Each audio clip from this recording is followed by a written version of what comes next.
एक बार फिर से आपका मेरे YouTube चैनल में स्वागत है। यदि चैनल पर नए हैं तो चैनल को अभी सब्सक्राइब करके बेल आइकन पर क्लिक करके ऑल पर क्लिक करें ताकि आपको मेरी आने वाली YouTube वीडियो की सूचना तुरंत मिल सके। वीडियो को लाइक करें और दोस्तों में शेयर करें। आज का विषय है सीधा और प्रतिलोम समानुपात, जो कि मुख्यतः 8वीं कक्षा का गणित का विषय है। तो शुरू करते हैं सीधा और प्रतिलोम समानुपात। परिचय या इंट्रोडक्शन। समानुपाती, अनुक्रमानुपाती या प्रत्यक्ष अनुपाती, आइए इसके बारे में समझते हैं। यदि दो चर a और b समानुपाती हैं या समानुपात में हैं, अर्थात यदि a का मान बढ़ेगा तो b का मान भी बढ़ रहा है। जैसे आप देख सकते हैं इस टेबल में कि यदि a का मान 1 है तो b उसका दुगना हुआ 2। यदि 2 है तो 2 दूने b का मान कितना हो रहा है 4। इसी प्रकार यदि a का मान 3 है तो b का मान 6 है। स्पष्ट है कि यदि a बढ़ेगा तो b भी बढ़ेगा। आइए इसे विस्तार पूर्वक समझते हैं। यहाँ x चर और y चर हैं। x का मान बढ़ रहा है तो y का मान भी बढ़ रहा है। यहाँ x पेट्रोल है और y क्या है, दूरी। तो x लीटर में और y जो दूरी है वो किलोमीटर में। यदि 1 लीटर पेट्रोल से 80 किलोमीटर की दूरी तय हो रही तो 2 लीटर पेट्रोल से 160 किलोमीटर की दूरी तय हो रही है। इसी प्रकार 3 से 240 किलोमीटर की दूरी तय हो रही है। यानी कि एक का मान बढ़ रहा है तो दूसरा भी उसी अनुपात में बढ़ रहा है, अर्थात यदि x बढ़ेगा तो y भी बढ़ेगा। ये हुआ समानुपाती, अनुक्रमानुपाती या प्रत्यक्ष अनुपाती का केस। अब व्युत्क्रमानुपाती या प्रतिलोम अनुपात के बारे में समझते हैं। यदि दो चर a और b प्रतिलोम अनुपात में हैं या व्युत्क्रमानुपाती हैं तो a का मान बढ़ेगा तो उसी अनुपात में b का मान घटेगा। इसे इस प्रकार समझते हैं। व्यक्तियों की संख्या यदि 3 है और काम करने के लिए दिनों की संख्या क्या हो रही है, 4 पड़ रही है। यदि व्यक्ति ज़्यादा बढ़ रहे हैं, उसी काम को करने के लिए दिनों की संख्या क्या हो जाएगी, कम हो जाएगी। यदि व्यक्तियों की संख्या a बढ़ेगी तो दिनों की संख्या b भी उसी अनुपात में घटेगी। आइए अब सीधा और प्रतिलोम समानुपात के प्रश्नों को हल करते हैं। पहला प्रश्न, किसी सॉफ्ट ड्रिंक फैक्ट्री में एक मशीन 840 बोतलें 6 घंटे में भरती है। वह मशीन 5 घंटे में कितनी बोतलें भरेगी? अब जो प्रश्न में पूछा गया है उसे हम मान लेते हैं, क्योंकि यहाँ पर पूछा गया था मशीन 5 घंटे में कितनी बोतलें भरेंगी। माना मशीन 5 घंटे में जितनी बोतलें भरेंगी बराबर है x, क्योंकि यही हमें पूछा गया था कि 5 घंटे में कितनी बोतलें भरेंगी, तो हम इसे मान लेते हैं। अब ये टेबल आपके सामने है, इसे कैसे बनाना है। देखिए, हमें बोला गया था कि 5 घंटे में कितनी, तो समय पहले लिखा जाएगा समय फिर बोतलें। 6 घंटे में कितनी बोतलें भरी जा रही हैं, 840, तो 6 ऊपर 840 बोतलों के सामने लिखेंगे 840। और उसके बाद 5 घंटे में कितनी बोतलें, तो 5 ऊपर लिख लिया और x नीचे, क्योंकि x बोतलें भरी जाएंगी 5 घंटे में। अब कितनी भरी जाएंगी वो हम हल करके आपके सामने कर रहे हैं, क्योंकि समय बोतलों की संख्या के समानुपात में है, अर्थात x1 बटा y1 बराबर है x2 बटा y2। x1 हुआ 6 और y1 हुआ 840 और x2 हुआ 5, y2 हुआ x। अब इनकी कीमतें भरने पर 6 बटा 840, 5 बटा x। और जब हम इसे हल करेंगे, क्रॉस में करेंगे, x की तरफ को पहले हम लेंगे, 6x हो गया, और 5 गुणा 840 दूसरी तरफ दाईं ओर लिखेंगे, बराबर है कि दाईं ओर लिखना है।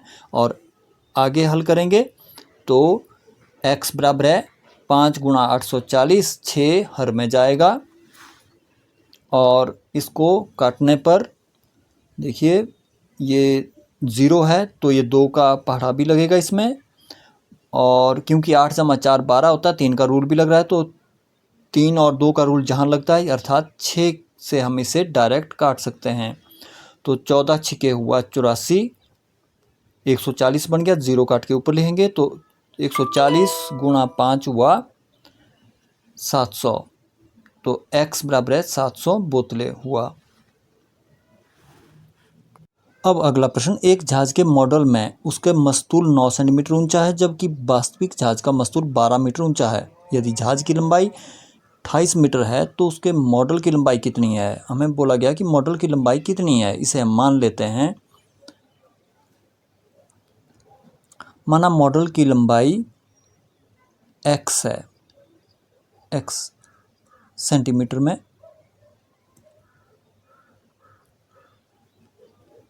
अब क्योंकि जहाज की लंबाई अगर 28 है तो मॉडल की लंबाई कितनी होगी, तो पहले ऊपर जो हमने लिखना है वो जहाज की मस्तूल के बारे में लिखेंगे और नीचे होगा मॉडल के बारे पर, क्योंकि मॉडल की लंबाई कितनी है ये बाद में बोला गया है, पूछा गया है, इसे हम नीचे लिखेंगे। तो जो मीटर वाली चीज़ें वो ऊपर जाएंगी और सेंटीमीटर वाली नीचे। यदि 12 मीटर ऊंचा है जहाज का मस्तूल तो मॉडल कितना था, 9 सेंटीमीटर। ठीक है, जहाज के मस्तूल 12 मीटर है तो मॉडल कितना था, 9 सेंटीमीटर। तो सेंटीमीटर वाली चीज़ नीचे हुई, 12 और 9, 12 ऊपर 9 नीचे। अब अगर जहाज की लंबाई 28 मीटर है तो मॉडल की लंबाई कितनी है, x। ठीक है, तो मॉडल की लंबाई कितनी मानी हमने, x, वो नीचे लिखी जाएगी। क्योंकि जहाज के मस्तूल की लंबाई मॉडल के मस्तूल की लंबाई के समानुपात में है, इसलिए ये होगा x1//1 बराबर है x2//2, अर्थात 12/9 बराबर है 28/x। और इसे हल करेंगे, क्रॉस में पहले लिखेंगे बाईं ओर, 12 गुणा x 12x हुआ और 28 गुणा 9, और आगे हल करने पर x बराबर 28 गुणा 9 बटे में जाएगा 12, 3 3 9, 4 3 12 और 4 से 28 को काटेंगे, 4 7 28, तो ये हुआ 7 3 21 सेंटीमीटर। तो मॉडल की लंबाई x बराबर है 21 सेंटीमीटर।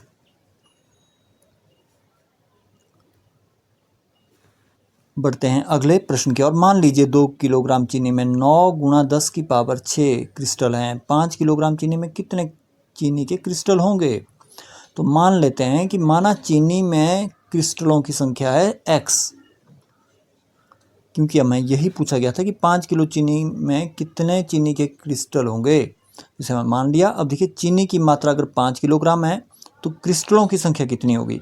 तो चीनी की मात्रा हम ऊपर लिख लिया केजी में, क्रिस्टलों की संख्या नीचे। तो जब 2 किलो थी तो 9 गुणा 10 की पावर 6, अगर 5 किलोग्राम है तो चीनी की क्रिस्टलों की संख्या हमने x मानी हुई है।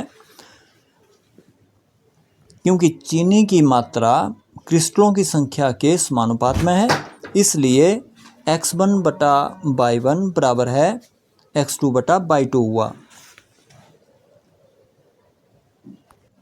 अर्थात 2/9 गुणा 10 की पावर 6 बराबर हुआ 5/x, और 2x पहले लिखेंगे बाईं ओर, बराबर है 5 गुणा 9 गुणा 10 की पावर 6 दाईं ओर, और x बराबर है 2 कहाँ जाएगा, बटे में जाएगा। और हल करने पर अब देखिए 10 हम अलग कर देंगे तो 10 की शक्ति 5 हो जाएगी, और जब 10 से 2 को भाग किया जाएगा तो आपके पास आ जाएगा 5, और 5 पहले ही है, 5 5 25, 25 225 हुआ। लेकिन अगर हमने दशमलव में लिखना है तो 2.25 हुआ, क्योंकि हमने 2 स्थान पीछे अगर दशमलव लगाया है तो 10 शक्ति हमारे पास 5 थी, 2 और बढ़ जाएगी क्योंकि दशमलव 2 स्थान हमने कम किए हुए हैं।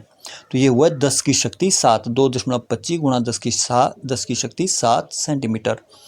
माल लदा हुआ एक ट्रक 25 मिनट में 14 किलोमीटर चलता है। यदि चाल बही रहे तो वह 5 घंटे में कितनी दूरी तय कर पाएगा। तो 5 घंटे में कितनी दूरी तय कर पाएगा, ये हम मान लेते हैं कि माना ट्रक 5 घंटे में जितनी दूरी तय कर पाएगा, तो ये हुआ x किलोमीटर। अब पहले समय की बात की गई है, बाद में दूरी कितनी तय कर पाएगा, तो समय पहले लिखेंगे 5 घंटे। एक दूसरी बात है कि मिनट और घंटे की बात की गई है, तो घंटे को मिनट में बदलना पड़ेगा। तो आपके सामने समय पहले लिखा गया ऊपर और दूरी नीचे लिखी गई है।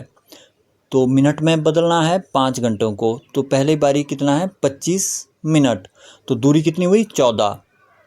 25 मिनट में दूरी कितनी है 14 और 5 घंटे, अब उसको मिनट में ही बदलना है।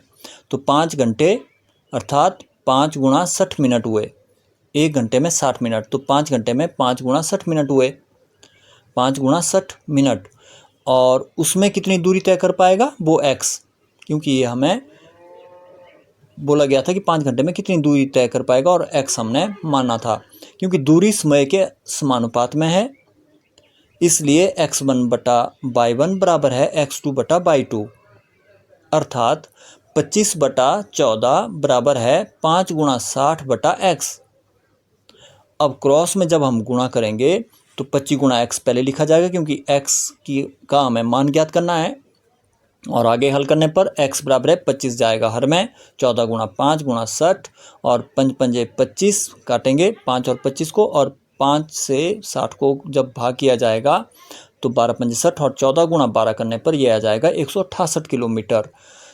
तो 5 घंटे में 168 किलोमीटर की दूरी तय कर पाएगा। यदि किसी डिब्बे की मिठाई को 24 बच्चों में बांटा जाए तो प्रत्येक बच्चे को 5 मिठाइयाँ मिलती हैं। यदि बच्चों की संख्या में 4 की कमी की जाए तो प्रत्येक बच्चे को कितनी मिठाइयाँ मिलेंगी। अब माना प्रत्येक बच्चे को जितनी मिठाइयाँ मिलेंगी, या मान लेते हैं क्योंकि यही प्रश्न था कि प्रत्येक बच्चे को कितनी मिठाइयाँ मिलती हैं, तो हम मान लेते हैं कि वो x मिठाइयाँ मिलती हैं प्रत्येक बच्चे को। अब प्रश्न क्या है, पहले बोला गया है बच्चों की संख्या के बारे पर और बाद में मिठाइयों की संख्या। तो बच्चे कितने हैं, पहली बार 24, और प्रत्येक बच्चे को कितनी मिल रही है, प्रत्येक बच्चे को कितनी मिठाई मिल रही है 5।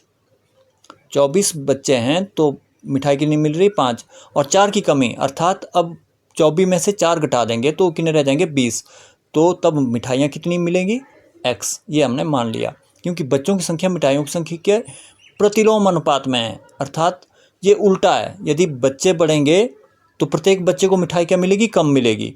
तो ये हुआ x1 बटा y2 बराबर है x2 बटा y1। अब आपने क्या करना है कि 24 बटा x क्रॉस में लिखना है, 24 बटा x बराबर है 20 बटा 5, ये ध्यान रखना है, क्योंकि x1 बटा y2 है अब, और x2 बराबर है x2 बटा y1। आगे जब हल करेंगे तो 20 जाएगा हर में, 24 गुणा 5 बटा 20, और काटने पर हमारे पास उत्तर आ जाएगा कि प्रत्येक बच्चे को 6 मिठाइयाँ मिलेंगी। अगला प्रश्न, एक किसान की पशुशाला में 20 पशुओं के लिए 6 दिन का पर्याप्त भोजन है। यदि इस पशुशाला में 10 पशु और आ जाएं तो ये भोजन कितने दिन तक पर्याप्त होगा। देखिए, यदि पहले 20 पशु थे, अब 10 पशु और आ गए, अर्थात 30 पशुओं के लिए कितने दिन भोजन चलेगा। तो मान लेते हैं भोजन जितने दिन तक पर्याप्त होगा वो है x। तो पशु और दिन, पशुओं की संख्या और दिनों की संख्या, पहले पशुओं की संख्या लिखी जा रही है 20, तो दिन थे 6। अब अगर 10 पशु और आ जाएं, अर्थात 20 जमा 10, अब 30 हो गए। 30 पशु हैं तो कितने दिन भोजन चलेगा वो हमने मान लिया था x।